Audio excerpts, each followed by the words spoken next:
옛날 옛적 영천의 깊은 산속에는 신비로운 힘을 가진 숲이 있었습니다. 이 숲은 영천 사람들에게 신성한 장소로 여겨졌고 숲속에는 여러 민속, 신앙이 자리잡고 있었습니다. 그 숲에는 든든한 신령님이 자리하고 있었는데 그 신령님은 언제나 영천의 사람들을 바라보며 그들을 보살펴 주었습니다. 그러나 신령님을 소홀히 하거나 그 존재를 무시하면 안 된다는 전설이 있었습니다. 어느 날 영천 마을에 두려움 없는 청년 동빈이 살고 있었습니다. 그는 산에 대한 두려움이 없었고 늘 숲속의 신비한 세계에 대해 호기심을 가지고 있었습니다.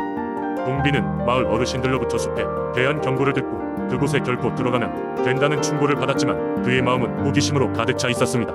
어느 비 오는 날 밤 그의 호기심은 더 이상 참을 수 없는 지경에 이르렀고 마침내 동빈은 깊은 숲 속으로 여행을 떠났습니다. 숲에는 안개가 가득했고 그곳의 나무들은 마치 살아있는 듯이 속삭였습니다. 동빈은 무섭지 않았습니다. 오히려 그 신비로운 공기에 매우게 빠져들었습니다. 그가 도착한 곳에서는 희미한 빛이 반짝이고 있었습니다. 그것은 바로 오래된 신성이 거주하는 장소였습니다. 그곳에서는 황금색으로 빛나는 거대한 나무와 사람들이 결코 본 적 없는 아름다운 생물들이 있었습니다. 신령님은 그의 방문을 이미 알고 있었습니다. 한참을 기다렸던 동빈을 향해 그가 나타났습니다. 신령님의 모습은 장엄했으며 그 권위는 아무 말 없이도 전달되었습니다. 신령님은 동빈에게 조상과 자연의 균형을 유지하는 것이 얼마나 중요한지를 설명하였습니다. 늘어나는 욕심과 파괴가 대자연에 미칠 위험에 대해 경고하며 자신의 가호 아래 모든 것이 자연스레 흘러갔으면 한다고 했습니다. 동빈은 그의 말을 가슴 깊이 새겼고 처음으로 자연의 거대한 질서 안에서 자신의 작은 존재를 이해하게 되었습니다. 그 후로 동빈은 영천 사람들에게 옛 신화와 신령님의 가르침을 전파하기 시작했습니다. 영천 사람들은 숲에 대한 경외심을 되찾았으며 자연과 더불어 조화를 이루며 살아갔습니다. 동빈의 사건 이후 사람들은 숲을 제대로 보호하기 위한 노력을 아끼지 않았습니다. 그로 인해 영천의 숲은 영원히 계속해서 신령님의 축복 아래 무성하게 자랐고 마을 사람들은 자연의 보호를 받았습니다. 영천 숲은 오늘날에도 깊은 신앙과 전통의 상징으로 남아있으며 그 전설은 마을 사람들의 삶의 방식에 큰 영향을 미치고 있습니다. 두 번째 이야기, 옛날 옛적 강원도 화천 첩첩산 중 깊은 곳에 작은 마을이 있었습니다. 그곳에는 마음씨 착한 농부 김서방이 살고 있었습니다. 김서방은 성실하게 농사를 지어 가족을 부양했지만 늘 가난에서 벗어나지 못했습니다. 어느 날 김서방은 들에서 일을 마치고 돌아오는 길에 이상한 소리를 들었습니다. 그의 발길이 멈춘 곳은 무성한 대숲 소리는 그곳에서 나고 있었습니다. 호기심에 이끌려 대숲 속으로 들어간 김서방은 그곳에서 청동색의 빛나는 도깨비를 마주했습니다. 도깨비는 깜짝 놀라던 김서방에게 대뜸 말을 걸었습니다. 내 무덤을 밟아서 잠을 깨웠네. 대신 나와 재밌는 놀이를 하지 않겠나? 김서방은 두려움에 떨었지만 도깨비를 거절할 수 있는 용기가 없었습니다. 도깨비가 제안한 놀이란 바로 씨름이었습니다. 평생 시골 농부로 살아온 김서방이지만 도깨비와의 씨름에서는 그야말로 고군분투였습니다. 애를 썼지만 영락없는 아침까지 몇 차례씩 던져지는 처지였습니다. 그런데 김서방이 너무 열심히 싸운 나머지 점심 때끼니도 제대로 챙기지 못했던 것이 떠올랐습니다. 도깨비님, 잠시만 쉬어가요. 배가 너무 고프네요. 김서방은 드디어 작은 휴식을 신청했습니다. 도깨비는 그제야 김서방이 배고픔을 깨닫고 웃으며 말했다.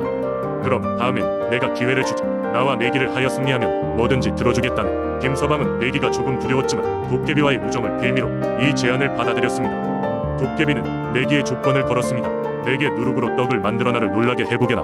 그럼 원하는 걸 들어주겠네. 김서방은 마음을 가다듬고 집으로 돌아가 누룩떡을 만들기 시작했습니다.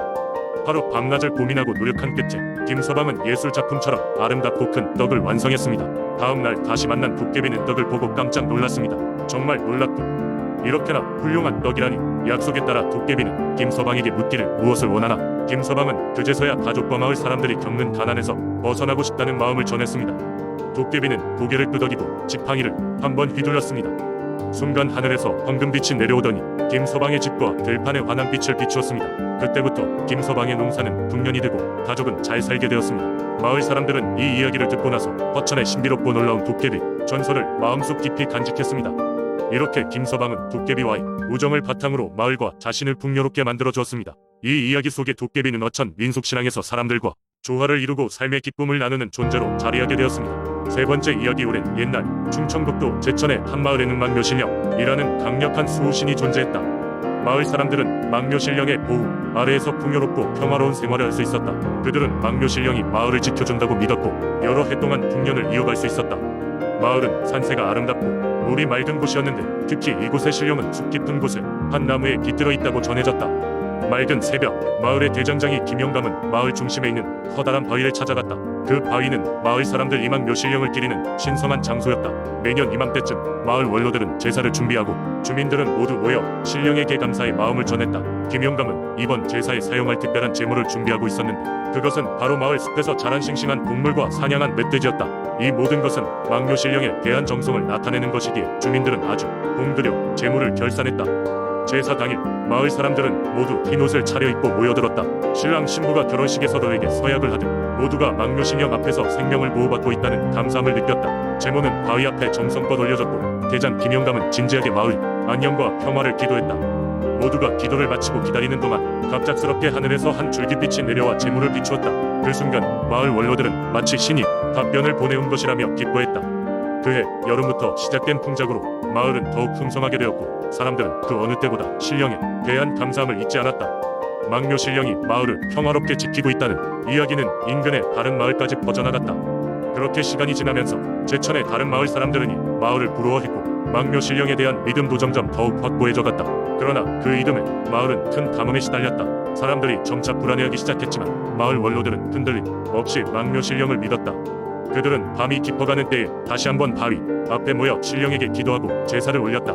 그날 밤 망묘 신령이 나타나 김영감의 꿈속의 모습을 드러냈다. 신령은 마을 사람들이 어려움 속에서도 자신을 믿고 존중하는 마음을 안다며 비록 시련이 있더라도 항상 마을을 지켜주겠다고 약속했다. 다음 날 아침 하늘에는 먹구름이 두껍게 깔리더니 마침내 비가 내리기 시작했다. 마을 사람들은 신령이 은혜라며 환호성을 질렀고 그 후로도 수십 년 동안 그 이야기는 마을의 아이들에게 계속 전해지며 망묘 신령은 그들에게 수호신이자 삶을 이어가는 원동력으로 남게 되었다. 이러한 전설의 이야기들은 제천의 문화 속에 오랜 세월 스며들어 사람들 사이에 깊이 자리 잡았다. 네 번째 이야기. 옛날 옛적 푸른 대나무가 빼곡히 자라는 고창이라는 작은 마을이 있었다. 이 마을에는 매우 특별한 대나무 숲이 있었는데 사람들은 이곳을 신성한 장소로 여겨왔다. 대나무 숲은 마치 마을을 보호하듯 마을 주변을 둘러싸고 있었으며 이곳에서 들리는 바람소리는 마치 조상의 목소리가 귓가에 속삭이는 듯 신비로웠다. 마을에서는 이 대나무 숲에 특이한 전설이 내려오고 있었다. 전설에 따르면 숲 깊숙한 곳에는 청룡이 살고 있다고 했다. 청룡은 하늘과 바다를 자유롭게 넘나드는 존재로 마을의 풍요와 안전을 수호해 주었다고 한다. 대나무 숲에서 나고 자란 대나무들은 청룡의 힘을 받아 건강하고 튼튼하게 자라난다고 믿어졌다. 마을 사람들은 매년 봄이 되면 대나무 숲의 입구에서 청룡에게 제사를 지내며 한 해의 풍요와 안녕을 기원했다. 마을의 노인들은 청룡이 나타나면 대나무의 색이 더욱 푸르러지고 마을에 다가오는 비바람이 조용히 사라지는 것을 여러 번 보았다고 이야기했다. 하지만 어느 해 긴 가뭄이 계속되면서 마을 작물은 타들어가고 사람들의 얼굴에는 점점 걱정이 가득해지기 시작했다. 사람들은 대나무 숲의 청룡에게 간절한 마음으로 빌었지만 이번에는 그마저도 힘이 부족한 듯 보였다. 그때 마을에는 한 젊은이가 있었다. 그는 대나무 숲 깊은 곳으로 들어가 청룡에게 직접 도움을 청하기로 결심했다. 그는 여러 날 밤낮을 걸어 숲을 탐험했고 마침내 청룡의 거처라 전해지는 신성한 연못에 도달했다. 그곳에서 그는 청룡에게 마을을 구해달라고 간절히 기도했다.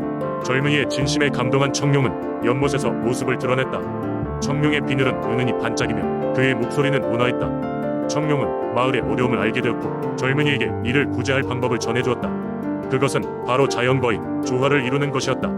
청룡의 가르침에 따라 젊은이는 마을로 돌아와 사람들에게 자연을 소중히 하고 오래된 전통을 다시 일깨우자고 설득했다. 사람들은 대나무 숲과 청룡에 대한 믿음을 되찾고 다시 한번 자연과의 조화를 위해 노력하기 시작했다. 그러자 신기하게도 하늘에서는 비가 내리기 시작했다. 대지는 축축해지고 곡식들은 다시금 자라났다. 청룡의 가르침은 마을 사람들에게 큰 깨달음을 주어 이후로도 고창 마을은 자연을 존중하며 서로 돕고 공동체의 중요성을 깊이 깨달아가게 되었다.